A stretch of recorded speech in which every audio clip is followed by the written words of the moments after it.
Akhirnya jangan kelima, satu tak jawab. Nampak. Kadang-kadang kita terlupa. Duduk atas dunia ni, Nabi dah bagi mesej macam-macam. Kita terlupa. Macam kita cakap kan, macam ni soalan ni biasa tanya kan, tu jam tu, siapa punya? Kan, adik ni, dia pakai jam. Jam siapa punya adik? Kalau kita kata kan, contoh kat atas kepala tu dia kan, songkok tu siapa punya? Siapa punya songkok tu? Siapa punya? Dia tak tahu dah. Tiba-tiba atas kepala kau apa? Payah ke mana? Siapa punya songkok? Dah biarkan, dia tak sadar songkok atas kepala tu. Jangan bagi dia terpanjang. Kadang tanya kan, jam siapa punya, kopiah siapa punya, kita selalu jawab, saya punya. Tanya jam siapa punya, saya punya lah. Soalan kedua yang menyebabkan saya terfikir, soalan tu pernah ditanya, saya tengok orang ni ditanya dalam satu forum, jam tu siapa punya? Tanya orang tu. Ustazah aku tanya, orang tu pun jawab, saya punya lah. Ustazah tu kata. Lepas tu soalan kedua Ustazah tanya, tangan tu siapa punya? Dah semonong kawan ni. Tangan, kepala, seluruh tubuh badan kita pun bukan kita punya. Macam mana lah kita boleh mengaku yang kita pakai itu kita punya? Tak, kalau kita fikir-fikir balik lah, sebagai bukti mati nanti. Tak lah, jam tu bawa ada sayang betul tu ke bumi, pakaikan jam tu. Dia memang sayang betul kat jam tu. Ya, kasut tu pakai kasut. Betul dulu kasut dekat kain kapan. Tak mahu kan. Tak ada jadi apa. Yang tu nak beritahu bahawa sebenarnya tak ada pun yang kita punya. Yang kita punya ni yang kita datang malam ni. Pahala yang kita dapat ni insya-Allah kita punya. Dengan syarat ikhlas niatkan Allah. Sayang kita ke Nabi ni. Tu yang kita nak. Dan nak mengatasi penyakit wahan ni kan, ada dua masalah utama kenapa kita ni susah dalam nak beribadah. Pertama isu nafsu, kedua tak yakin. Contoh nak pergi surau lah, alah abang pergi surau lah dek, kata nak makan sama malam ni. Nafsu pun sampai besok lah pergi surau, malam ni kita makan besok-besok lah pergi surau. Kata abang ayat, anak kata bah, kata nak pergi pasal malam, tak yo pula lah, besok lah pergi surau, jom pergi pasal malam. Bab dua itu nafsu. Satu lagi tak yakin, betul ke ceramah ni, betul ke ceramahnya dapat pahala? Bukan semua yakin dapat pahala.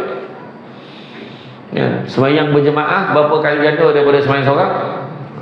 27 kali ganda, tahu, tapi tak ramai.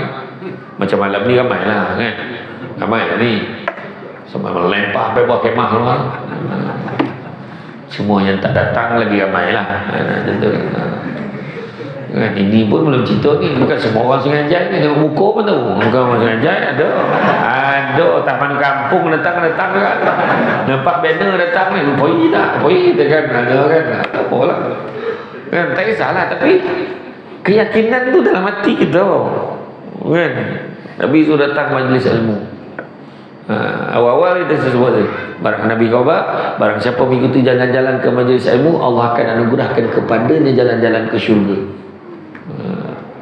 Tu sebab saya suruh hashtag tu pergi syurga balik hari. Inilah akan datang syurga ni. Kita tak nampak. Kita tak nampak malaikat tengah mencatat ni, bersayap-sayap ni, dia menaungi kita ni sekarang ni. Kita tak nampak. Kau nampak dah mang kan. Ui, siapa tu? Lah, contoh apa kan? Kita tak nampak. Kita tak ada kelebihan. Ada orang tertentu Allah Ta'ala bagi rezeki dia tu, ilmu sampai tahap tu. Tak usah minta tuan-tuan. Tak usah minta. Kan? Itu sebab kata tadi, maknanya kata dalam hal ni bila datang macam tu, pertama nafsu. Kenapa? Kena lawan, jihad. Nabi kata kena lawan benda tu. Caranya lawan lah. Abang kata nak makan sama, kau ajak habis semayang balik kan makan lah. Macam tu salah lah. Orang Sungai Jai, sungai paling gangster sekali. Kan yang KL gangster tu kan Jai yang gangster tu kan. Saya main mana sompek tadi. Aduh, sabarlah. Tak adalah. Maksudnya kena kuih lah dengan bini ni. Makan ni lah, tak payah pergi suar dah. Apa bodoh lah. Anak ada, bah jom lagi. Abang kata lagi pasal malam. Abah pergi semayang sekejap ni balik kan boleh lah pasal malam. Kata tak selagi abah kau tak sampai ke pasal malam, kau tak tutup pasal malam. Oh, okay. Wahana abah tu. Yang bona awal lagi semayang maghrib pun awal ke. Lepas tu tak yakin dah. Tak yakin, betul ke pahala dapat betul? Kau nak datang majlis ilmu macam ni.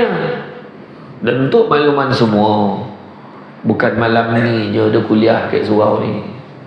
Setiap malam ada guru-guru takmir yang lebih hebat, lebih mendalam ilmunya daripada Samsul Debat ni. Tuan-tuan jangan pilih penceramah.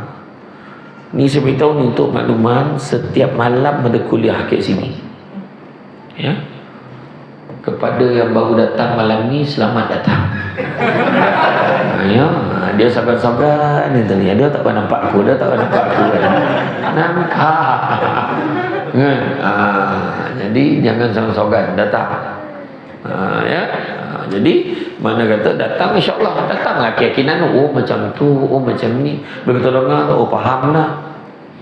Kemudian ada tak penyakit lain yang disebut oleh Nabi? Ada. Nabi kata daripada Abu Hurairah radhiyallahu anhu, beliau berkata, aku mendengar Rasulullah SAW bersabda, umatku akan ditimpa penyakit yang pernah menimpa umat terdahulu. Sahabat bertanya, apakah penyakit-penyakit itu? Yang pertama, Nabi kata, terlalu banyak bersukaria. Itu penyakit. Nak suka-suka tak best lah kan, jomlah happy-happy kan, lepak kat Sentrio. Orang sini mana lepak mana, jomlah pergi mana, pergi Kajang, pergi mana, pergi, tak salah nak bersukaria otak tu kan. Kedua, terlalu mewah, bermewah-mewahan. Ketiga, mengumpulkan harta sebanyak mungkin. Keempat, penipuan dalam merebut harta dunia. Tengok dalam media sosial, pelaburan patuh syariah diletak muka Samsul Debat. Senia gambar. Ramai masuk lah. Hanya dengan bermodalkan 300, tidur lena, esok duit masuk ribu-ribu. Oh, percaya tu. Dengan ini saya membuat pengumuman rasmi. Pengumuman rasmi, saya sama sekali tak terlibat dengan pelaburan itu. Tak handsome, tak apa, janji kaya pun tak terlibat. Ya, tak usah. Ya, jangan. Ada sekali tu muka saya, Amin Idris dengan Ustaz Haryanto, kita orang bertiga. Mana tengok gambar, rupanya gambar tazkirah malam Jumaat. Astro Oasis, dia edit, dia buat pelaburan. Semua Ustaz Sazah dan Malaysia semua tu gambar. Hati-hati, jangan. Jangan. Ni yang terbaru, potang tadi ada saya ternampak orang share kat saya. Ni saya nak bagi tahu secara rasmi. Ada page Facebook Ustaz Syamsul Debat, dia kata. Ustaz Syamsul Debat. Saya tak pernah letak nama saya Ustaz, orang yang manggil. Dia letak Ustaz Syamsul Debat, dia boleh post petang tadi agak orang share tu gambar perempuan seksi bola lian. Orang hajar betul. Perempuan bola lian pakai seksi bola lian dia nak. Page Ustaz Syamsul Debat. Dah komen bawah atau keluar. Ni lah page tu elok lah tu. Page ni Ustaz Syamsul Debat tapi letak gambar perempuan macam ni. Dia kata ada. Saya nak beritahu ni, ni admin Facebook ni, Ustaz Syamsul Debat lah apa semua, saya tak terbabit. Syamsul is awesome, bukan saya punya. Dulu pernah sekali Dalam page yang sama ni dia tulis apa? Ada satu page ni dia tulis, dia tunjuk gambar lelaki perempuan pegang tangan. Dia kata, ketahuilah suami isteri yang berpegangan tangan tak batal wuduk. Bawah tu Samsul Debat. Orang ajar tak orang ajar. Habis pejabat mufti pun telefon saya. Apa hal ni bang? Ustaz Syed duduk kat dia telefon. Entah tengok tak ni? Ni entah cakap apa ni? Tak, tu bukan saya punya tu. Saya dah keluarkan kenyataan rasmi page Facebook Samsul Debat ni, Syamsul Debat.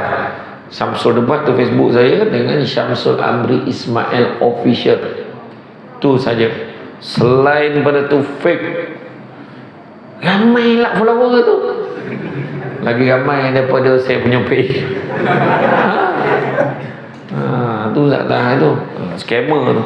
Dia tipu sebab nak dapat harta dunia, sanggup tipu. Jom pergi umrah 5,000 je. Lagi 3,000 ada datuk sponsor. Tipu. Penipu dah dapat harta dunia, dapat duit. Sudah tawaf ke KLIA. Petang dah sampai ke Sungai Jai. Kau bukan pergi Mekah kau? Dia dah malu, balik hari dah.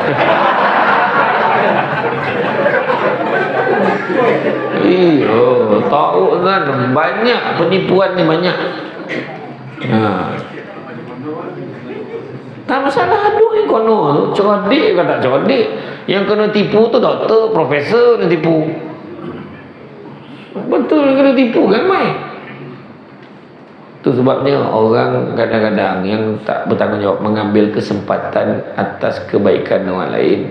Tapi sekarang orang mengambil kesempatan atas kesempitan orang lain. Orang dah lah susah, nampak peluang tu, dia ingat dia boleh ubah nasib keluarga dia. Dia pun masuk. Jangan terpedaya, ya? Jangan terpedaya. Kemudian saling memarahi, nak marah ya, tu pun penyakit orang dulu. Saling dengki menengki hingga menzalimi satu sama lain. Semua Nabi ajar berpegang teguhlah pada keduanya. Nescaya kamu tidak akan tersesat selama-lamanya, iaitu Al-Quran dan Sunnah. Pegang Quran, selamat tuan-tuan. Dalam Quran ni semua ada. Macam mana nak baca awak berikticanai, ada dalam Quran. Macam mana nak buat mutabak, ada dalam Quran. Macam mana cara nak ikat tudung dengan betul, ada dalam Quran. Iya. Macam mana cara nak lipet samping, ada. Macam mana cara nak pasang nombor live, semua ada. Dalam surah An-Nahl ayat yang ke-43 Allah Ta'ala beritahu, fas'alu ahli zikri fa in kuntum la ta'lamun. Bertanyalah kamu pada orang yang tahu sekiranya kamu tidak tahu. Itulah ayat. Kau nak minta tabak, kau belajar, kau yang pandai. Dia dah terperanjat dah. Aduh, kau ayat tu. Bertanyalah kamu pada orang yang tahu sekiranya kamu tak tahu. Ya, tu cara. Dan Quran semua dah ajar. Kan? Jadi kita ni malam ni buat majlis ni nak cerita pasal kepimpinan Nabi ni. Kenapa? Sebab apa? Sebab kita nak dapatkan apa dengan Nabi. Kita nak apa kat Nabi? Kita nak apa? Syafiqah apa? Syafaat. Kita nakkan syafaat. Syafaat ni ada beberapa jenis. Pertama, kita dapat masuk syurga tanpa hisap. Mudah-mudahan kita dapat, tuan-tuan. Amin. Yang kedua, dapat keringanan di padang mahsyar. Orang lain tahu pada mahsyar ni, kita dapat keringanan. Yang ketiga, dah masuk dalam neraka dah. Tapi disebabkan ada secebis keimanan kita kepada Allah dan Rasul, Nabi datang selamatkan kita masuk dalam syurga. Kalau yang ketiga ni pun tak dapat, tuan-tuan, secebis keimanan tu pun tak dapat, berhentilah jadi orang. Kojo hidup di dunia sikit pun tak ada. Tapi orang yang datang surau walaupun duduk luar kan, tak nak masuk dalam kan. Dalam ada kosong mana.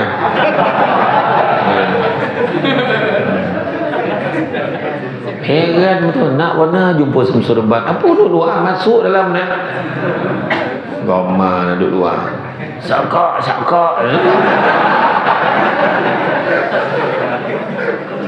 Kau ingat ni wayang pacak kan? Macam tu kan? Ya, udah. Ya. Jadi mana kata kalau kita tengok ni Nabi ni nak selamatkan kita, jangan ketiga tu tak dapat macam mana. Jadi nak dapat tu macam mana? Nak dapat tu kita kena tahu password dia nak dapat syafaat tu. Yang pertama, dapat syafaat Nabi. Nombor satu, kita nak kena bagi Nabi kenal kita tu. Syafaat ni kita nak bagi Nabi kenal kita, baru ada harapan dapat syafaat. Ni kona apa tidak je lah. Kau siapa tengok. Akhirat nanti kita akan dibangkitkan di pada masyarakat telanjang bulat. Ikut amalan masing-masing. Masa tu telanjang tanpa sibuk nak tengok orang lain punya. Dah harap. Imam dengan tak ada. Samsul debat pun ada. Tak ada. Masa tu masing-masing jaga diri. Malu betul-betul. Nampak isteri lagi, isteri nampak suami lagi. Kita nampak imam pun lagi. Imam nampak diri, nampak banyak. Sebab ketua kampung lagi. Masa tu baru tahu menyesalnya pegang jawatan dulu atas dunia. Termasuk penceramah. Menyesal jadi penceramah. Contoh memang tu. Sebab banyak betul tanggungjawab kan. Tuan-tuan jangan banyak cerita. Kita pakai biasa, kau tengok dah baju Melayu hitam sepasang bersamping AJK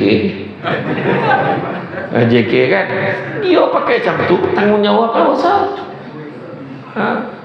Dia kena uruskan, dia kena baik tu, dia kena baik ni. Kita tahu komplain ni, lepas ni kan makan komplain tak sadar.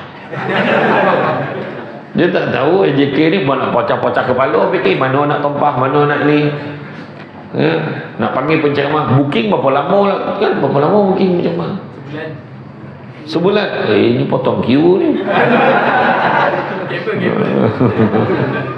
Kebetulan dia tahu waktu saya patut apa kan, patut dia kosong, tak apalah, bagilah lagi je. Patutlah ni tak payah camak jauh daripada Johor kan. Tapi tak apalah, datanglah je. Dan betul kan, sana tu booking sebulan. Yang saya ceramah yang siang tadi tu, daripada tahun lepas booking tu. Orang Singapura tadi datang tu. Hampir bas daripada Singapura. Yang semalam ada yang hampir setahun, sebab dia dah rapat, postpone pula. Siapa suruh kau dengar kabar angin tu? Samsul debat. Kalau tarik tahu dia. Masa tu lah. Kan heboh, kau percaya dengan Malaysia kini dia pun suruh. Kan, lepas tu dia postpone, dia rugi. Lepas tu minta balik dah rapat tahun ni. Iya, macam-macam lah kan. Betul lah. Jadi nak bagi Nabi kenal kita kan? Jadi ada dua perkara kan nak dapat syafaat Nabi ni. Pertama, kita kena, Nabi sebut apa? Faman ahabba syai'an aksara bi zikri. Barang siapa suka sesuatu akan selalu menyebut-nyebut. Selalulah sebut nama Nabi. Selawat kan. Kita tengoklah macam penyanyi kan, Suzana sebut dia. Isabella, Fiona, Zai. Siti Haida, Zalika. Amalina, Sukur budak India, budak Melayu. Samsul tak ada. Nama Samsul tak ada, buat lagu tak laku. Tapi nama Nabi nak sebut selawat. Tu tadi kena bangun selawat. Kita akhirat saat telanjang ni jumpa Nabi Adam. Wahai Nabi Adam, bantu aku wahai Nabi Adam. Nabi Adam kata, nafsi, sendiri-sendiri. Jumpa Nabi Ibrahim pun kata, nafsi, sendiri-sendiri. Jumpa Nabi Musa jawab, nafsi, sampai sambung, Muhammad saja boleh bantu kamu. Nabi kita yang boleh bantu. Jadi bila dah sebut tu, kita pun sampailah jumpa. Masalahnya tuan-tuan, dan jarak satu Nabi nak jumpa Nabi yang lain 1000 tahun perjalanan. Dan bila jumpa dengan Nabi kita, pendekkan cerita. Jumpa Nabi, ya Rasulullah, bantu aku ya Rasulullah. Bertuah lah kalau Nabi sebut umatku, kemari bertuah lah gitu. Kena dekat aku. Ataupun Nabi, kau siapa? Aku tak kena ke? Sesio hidup. Ataupun macam pernah dengar suruh kau ni. Kek mana? Rupa waktu selawat tadi semua tak berkeluar pun. Tu yang Nabi tak berapa jam tu. Macam pernah dengar suruh ni. Yo tak ada. Tu bila bangun berdiri selawat betul-betul. Siap bagi skrip, suruh baca ya. La ilaha punya sombong selawat pun tak nak. Apa ilah kau? Nabi kata, tak kau nak kau siapa? Sallallahu ala Muhammad dia.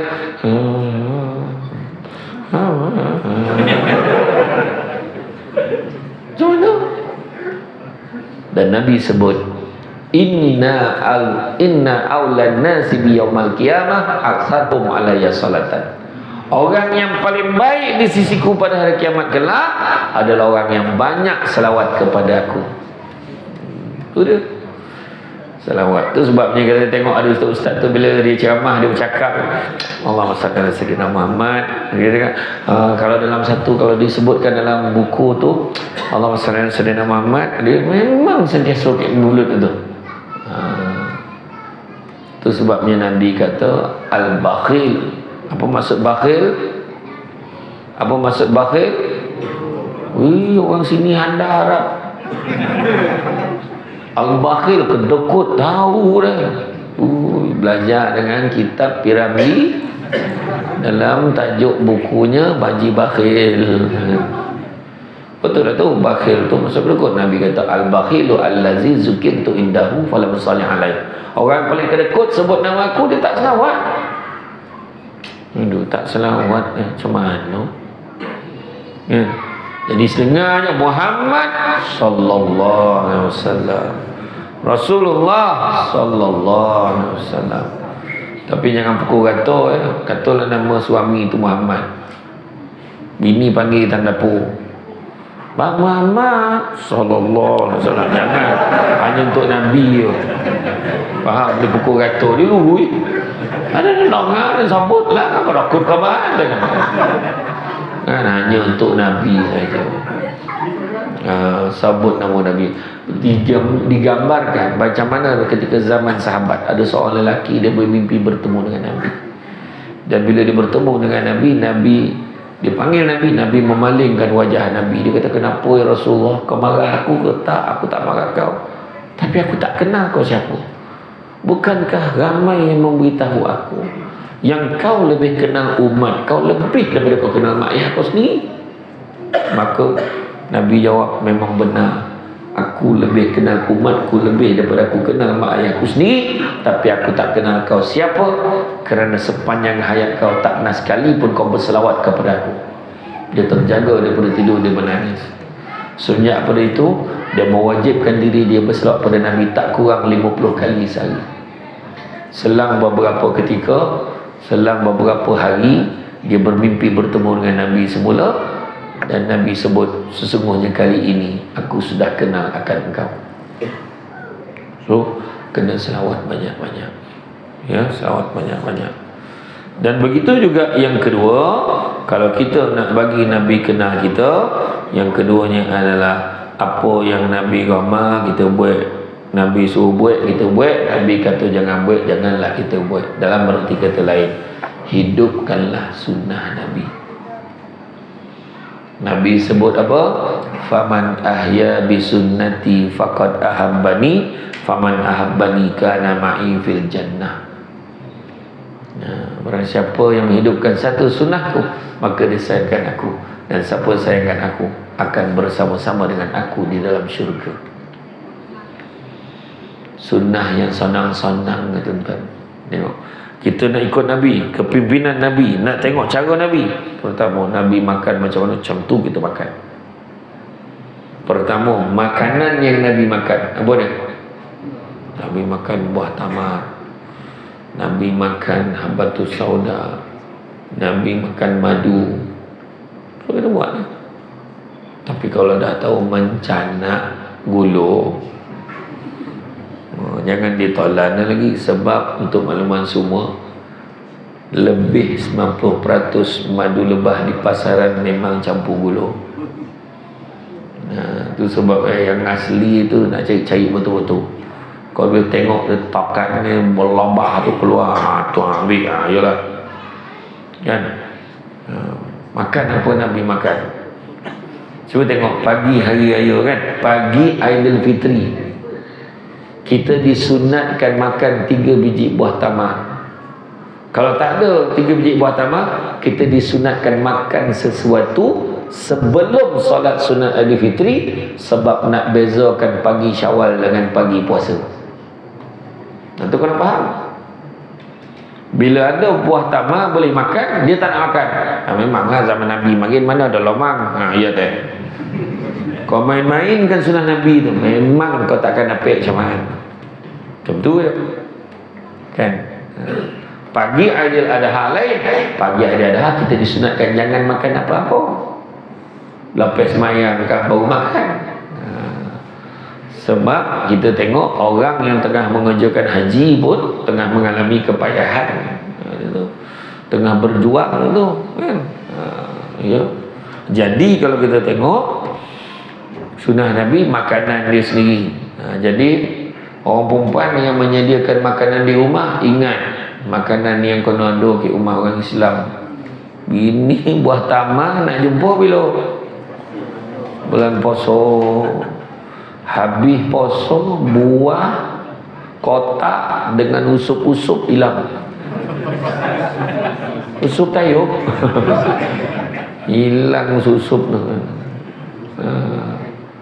Ya, orang ingat tu buah tamar, ya, buah kurma lah, buah kurma, habatus sauda, madu, kono ada. Faham perempuan ya? Madu lebah, bukan madu Tesla. Madu lebah, bukan madu yang diri tu, ya, madu lebah, madu lebah. Ya. Lagi satu lagi cara Nabi makan. Cara Nabi makan, Nabi kunyah, bukan nak copek sup kau, tak apa binatang itu. Ya, Nabi makan, Nabi kunyah berapa kali? 40 kali Nabi kunyah. Sabar. Nabi macam tu. Makna Nabi ni dia tu sebab penghadaman dia tak rosak. Nampak tak? Kemudian cara Nabi makan sebelum lapar, berhenti sebelum kenyang. Kita selagi belum kenyang jangan berhenti. Ya, tambah lagi zram, kan? Sikit mana kata kan.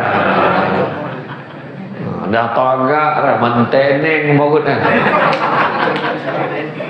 Tahu menteneng. Tak mahu dia jauh ni tak mahu dah menteneng lah kata kan. Menteneng baru jantung dah tentu. Makan dah. Terapek dia cakap lah. Silapnya tu. Lagi satu lagi, kalau kita pergi kenduri kan, tengok ada orang pergi kenduri makan kan, macam mana lauk kan, macam buat muka tak sadar ya. Dah makan peri kutuk pula makanan. Itu satu lagi sunnah Nabi apa? Nabi tak pernah mencerca makanan. Apa dihidangkan dekat surau kan makanlah. Kau tak cukup jangan komplain, sebab pihak surau pun tak jangka seramai ini datang. Jadi yang dapat alhamdulillah, tak dapat tak apa. Jangan orang ramai malam ni. Pihak surau dah pun berusaha sebaik mungkin. Kami tidak menjangka kehadiran seramai ini. Sampai jam kat jambatan belakang tu tadi. Cetak lah kata. Ya, betul. Jadi mana kata Kita kena jaga tu. Jangan kita cerca makanan. Ini siap buat statistik dengan keluarga rumah yang puasa tak kita pergi kedua 3 ni. Mana topik paling sadap makan? Kedua yang memula tadi kan? Nah, abang pun macam tu. Yang paling tak sedap tadi lah. Kan sama. Berjemaah dah mengutuk makanan tu. Tak ada tuan rumah yang saja-saja nak bagi makanan tak sedap.